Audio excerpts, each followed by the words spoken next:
Alors d'abord, la préparation, c'est parce que rien n'est improvisation. Quand on improvise, c'est la porte ouverte à tous les dangers. La compréhension de l'adversaire, c'est de dire, si j'étais à sa place, comment est-ce que je ferais ? Eh bien, tu commences à avancer dans les modes qui sont les modes opératoires qui te sont propres. Quand les Twin Towers se sont effondrés, tout le monde a dit, mais comment ils n'ont pas compris ? Il y en a qui se formaient à gauche et à droite, à piloter des avions, etc. Il y avait des signaux faibles. Mais ils n'avaient pas la sensibilité de capteur pour que ça allume des petites lampes et dire attention à ces signaux faibles. La guerre du temps, c'est pas forcément de dire on fait tout plus vite. La guerre du temps, ça peut être aussi je veux que ça traîne parce que j'ai besoin de un quart d'heure, j'ai besoin de 20 minutes, donc c'est moi qui imprime le déroulé. L'instructeur au début nous avait dit il ne faut jamais confondre vitesse et précipitation. Donc quand tu fais des trucs en vitesse, c'est là où tu dois prendre ton temps pour le faire, et plus tu seras habitué à le faire et plus tu iras vite. Que ce soit l'entreprise ou que ce soit une unité, je veux dire, on a fait la mission mais demain il y en a une autre.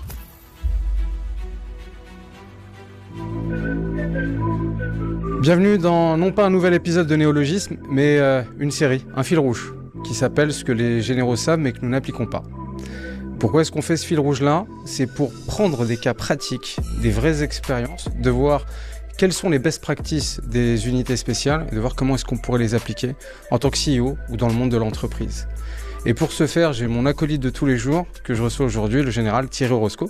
Salut Naoufal. Salut Thierry, ravi de te recevoir et de participer avec toi à ce fil rouge-là. Eh bien, suivons le fil. Eh ben, on va commencer par la première thématique. La première thématique, c'est la préparation. Alors en général, c'est vrai que lorsqu'on va voir la mission, c'est comme la scène d'un film. On a l'impression que c'est le début, alors qu'en fait, c'est la résultante d'un scénario qui est préparé des mois à l'avance. Donc comment se passe la préparation ? Alors d'abord, la préparation, c'est parce que rien n'est improvisation. Quand on improvise, c'est la porte ouverte à tous les dangers. On peut aller vers l'échec. Donc il y a des tas de choses qu'on peut préparer très longtemps à l'avance. La première chose est évidente, c'est s'entraîner, se former, travailler ensemble, se comprendre. Ça, c'est la première des préparations. Après, la deuxième chose qui est fondamentale dans la préparation, c'est comprendre, si possible, le lieu où on va travailler. On peut, par exemple, connaître le lieu où on va, où on pourrait travailler. Exemple, il y a un palais national dans Paris, par exemple, au hasard, le Sénat.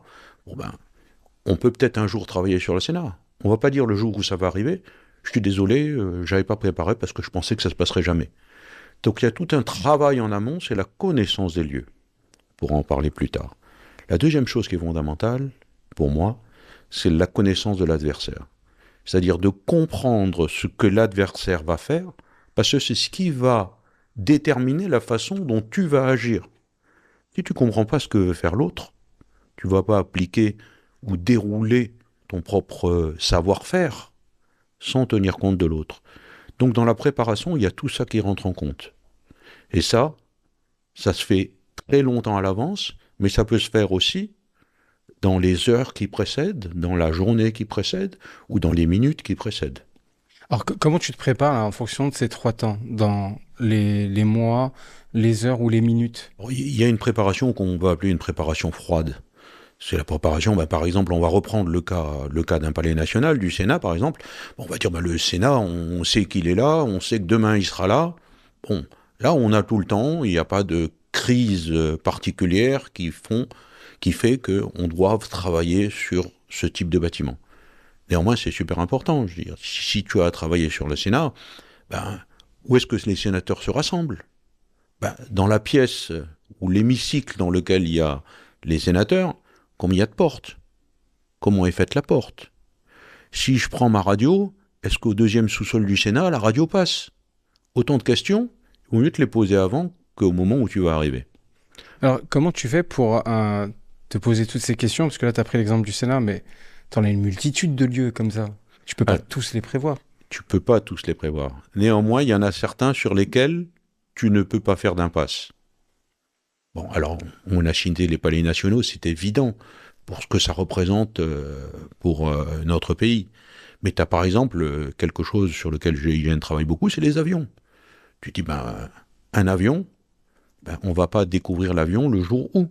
Donc il faut déjà découvrir l'avion, combien de portes sur un avion, quelle est la hauteur de la porte, combien ai-je besoin de personnes pour rentrer dans un avion, et après apprendre aux gens aussi à travailler sur l'avion, faire des entraînements, aller à Roissy, aller à Orly, discuter avec Air France de façon qu'ils te prêtent un avion. Tout ça, ça prend du temps, et ce qu'on va appeler de la préparation à froid. C'est-à-dire, c'est quoi la préparation à froid? La préparation à froid, c'est, il n'y a rien qui fasse qui te dise demain il y a une crise, donc je me prépare. Tu as tout le temps de le faire, et tu fais quelque chose, on dit c'est à froid par rapport à la préparation d'une crise, une préparation à chaud. Préparation à chaud, c'est-à-dire qu'en fait, là, on t'a appelé. Et là, il y a quelque chose. Et il y a quelque chose, mais tu sais pas où, quoi, comment. Par exemple, on dit demain, il y a quelqu'un de très dangereux qui doit être interpellé à tel endroit, dans telle circonstance, en milieu ouvert, c'est-à-dire en pleine rue ou à un domicile. Bon, forcément, tu vas te commencer à les poser des questions. Où est-ce qu'on peut le faire? Qu'est-ce que lui, comment est-il? Comment réagit-il? Comment est-il équipé, etc.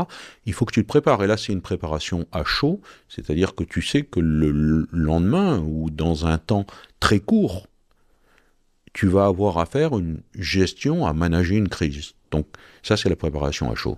D'accord. Comment cette préparation, en fait, elle doit être liée à une répétition de choses, enfin d'exercices.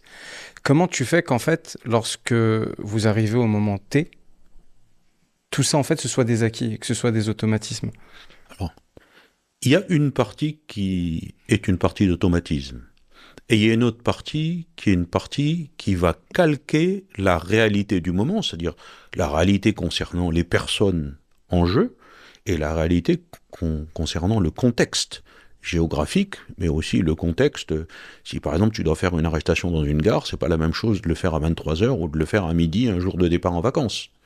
Donc tout ça, tu dois en tenir compte. La préparation, c'est vraiment quelque chose qui doit te permettre, au moment où ça va se passer, d'avoir la meilleure connaissance des choses et de ne pas poser des questions pour perdre du temps.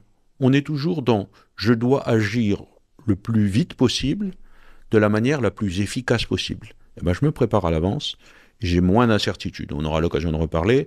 L'incertitude, c'est forcément source de stress, parce que je me dis comment je vais réagir face à une situation que je ne connais pas. Je stresse. Alors après, je peux gérer mon stress, mais tout ce qu'on peut éviter de rajouter comme incertitude ou diminuer les incertitudes, autant de choses, après tu sais qu'il y aura des incertitudes. Donc fait qu'il y ait moins d'incertitudes qu'une foule d'incertitudes. Et comme question par rapport à ça, l'incertitude, on va le voir un peu plus tard, qu'est-ce qu'on sous-estime le plus dans une préparation? Si tu transposes ça au monde de l'entreprise ou des civils, qu'est-ce qu'on sous-estime le plus dans une préparation? Alors, je pense que ce qui est la plus grande erreur et que tu vois le plus souvent, c'est de sous-estimer ton adversaire. C'est la sous-estimation de l'adversaire en pensant « oh, ça va être facile ». Bon, que ce soit même dans le sport, dès qu'on commence à penser que l'équipe d'en face, ça sera qu'une formalité, on s'étonne d'avoir perdu le match. Donc, pour moi, la première chose, c'est vraiment de comprendre son adversaire, savoir où son adversaire veut aller, ce qu'il peut faire, ce qu'il ne peut pas faire, et après, ça va déterminer ta façon, toi, d'imposer ta volonté à cet adversaire, puisque le métier que je faisais, c'était ça, c'est imposer sa volonté à un adversaire. Et tu connais pas la stratégie de l'adversaire, donc tu sais pas non plus ce que lui veut t'imposer. Donc comment tu fais? Mais lui, il ne veut rien t'imposer. Lui, il a un but, c'est pas de jouer avec toi. Il a un but tout court. C'est vrai, ouais. C'est vrai. Et ce but tout court, c'est à toi à le comprendre et à intégrer sa façon de faire, non pas par rapport à toi. Il n'est pas là pour te faire plaisir, pour te contrer. Il est là pour atteindre son propre objectif. Donc définis, son propre objectif. Qu'est-ce qu'il veut faire? Comment il va le faire? Et après, toi, tu vas commencer à construire un scénario de façon à lui rendre sa marge d'initiative la plus faible possible, de façon à ce que tu puisses imposer ta volonté le plus simplement possible. D'accord, ok, clair. Si tu devais transposer en fait la préparation au monde de l'entreprise. Alors, la préparation au monde de prix, je pense qu'il y a deux choses. C'est connais bien ta concurrence et connais bien ton client. Quand tu connais bien la concurrence, tu vois un peu là où tu es plus faible et là où tu es plus fort. Connais bien ton client, ça veut dire est-ce que son objectif correspond à ce que tu veux faire. Tu le sais mieux que moi. C'est rare qu'on impose un besoin à quelqu'un, on essaye de satisfaire son besoin. Créer un besoin et ensuite le satisfaire, c'est autre chose. Mais dans un premier temps, généralement, c'est comment vais-je faire pour satisfaire le besoin d'un client et pour qu'il vienne à moi. Alors, il y a toutes des démarches pour le faire. Donc là, l'important pour moi, c'est ça, bien connaître son client et bien connaître la concurrence. Ça va déterminer la façon dont ton produit évolue, la façon dont tu le vends et même ta price list. D'accord. Ouais, je te rejoins parfaitement. Après, il y a quelque chose, tu vois, dans la préparation qui fait écho dans ce que tu dis, mais que je vais transposer dans le monde de l'entreprise. Préparer, c'est pas juste préparer sur le papier. Parce qu'on est toujours surpris, tu sais, dans le monde de l'entreprise où on va préparer un plan, une stratégie, où tu vois des workflows en disant voilà, on va suivre ces étapes-là. Et puis, bon, en fait, à premier imprévu, ça y est, on passe à l'improvisation totale. Donc, comment en fait, dans les unités spéciales, vous luttez contre ça? Alors, la première chose, c'est d'avoir cette connaissance que tout ce que tu as préparé, il n'y a que dans Agence Tourisque que les plans se déroulent comme on les a prévus. Dans la réalité, ça ne se passe jamais comme tu l'as prévu. Donc, il faut prévoir un plan qui est en fait qui va encadrer l'action. Et dans cette action, toi, tu auras diminué le nombre de cas d'incertitude, et c'est justement toute ta préparation qui va donner aux acteurs, à tes acteurs, la capacité d'initiative. Et l'initiative, ça va être de l'adaptation, c'est pas de l'improvisation.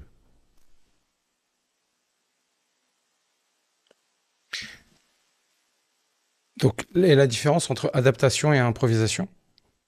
Ben, l'adaptation, c'est l'improvisation, c'est je fais quelque chose, j'y avais même pas pensé avant, et puis je sais. Ben, pour moi, l'improvisation, c'est ben, je fais quelque chose, mais je n'y ai pas pensé, puis c'est un peu du n'importe quoi. L'adaptation, je vais prendre, j'ai une limite gauche et une limite droite, et dans cette limite gauche et limite droite, comme je maîtrise tous mes savoir-faire, je peux m'adapter. Donc ça fait, c'est ce qui fait la force des gens, c'est leur qualité d'adaptation. C'est aussi une faculté que tout le monde n'a pas ou que tout le monde doit travailler pour développer. Mais certains ont plus de facultés à s'adapter que d'autres. Donc quand on s'adapte, c'est simplement pour dire, bon, visiblement ça fonctionne pas, qu'est-ce qu'il faut que je change à la marge ou de manière trop importante. Et si possible, il ne faut pas que tu changes tout, parce que si tu changes tout, ça veut dire que tu t'es quand même très mal préparé.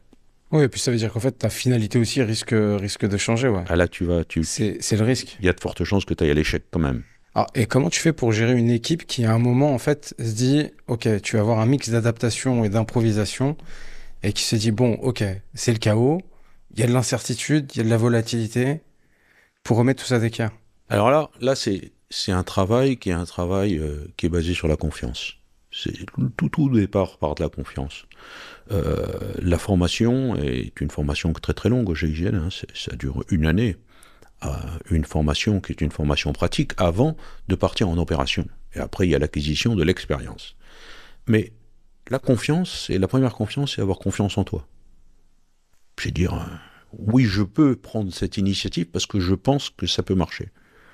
La confiance dans ce qu'on t'a appris. Tu dis, on m'a appris à faire ça. Oui, j'ai confiance dans ça. Je n'ai pas inventé un autre truc parce que je me dis, est-ce qu'on m'a appris, ça ne tient pas debout. Et puis, c'est la confiance dans l'autre. La confiance dans l'autre, c'est de dire ok, je vais m'adapter, mais je sais que ceux qui sont autour de moi, ils vont s'adapter aussi.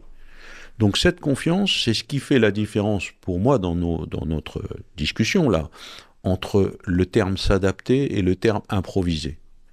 Improviser, ça fait un peu trop ah, Marchand de fruits et légumes au voilà, marché, quoi.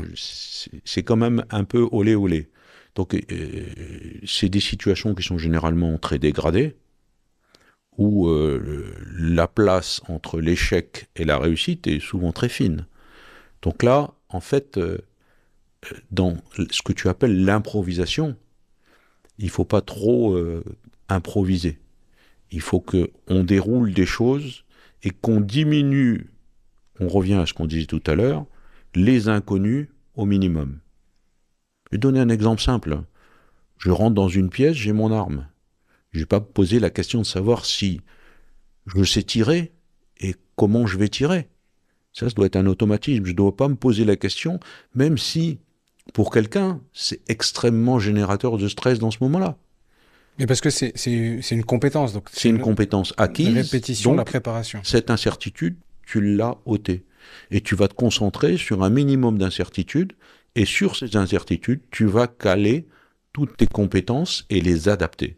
En fait, en général, on va dire que les situations de chaos dans lesquelles on se retrouve, c'est manque de préparation et beaucoup d'improvisation. Aussi. Ça va être ça où on va se retrouver. Et après, bien évidemment, tu as aussi la malchance. Mais n'intègre jamais la chance ou la malchance dans ton déroulé de gestion de crise. Pour quelle raison? Parce que tu ne peux pas savoir si tu auras de la chance ou de la malchance. C'est bien dit. Je te remercie Thierry.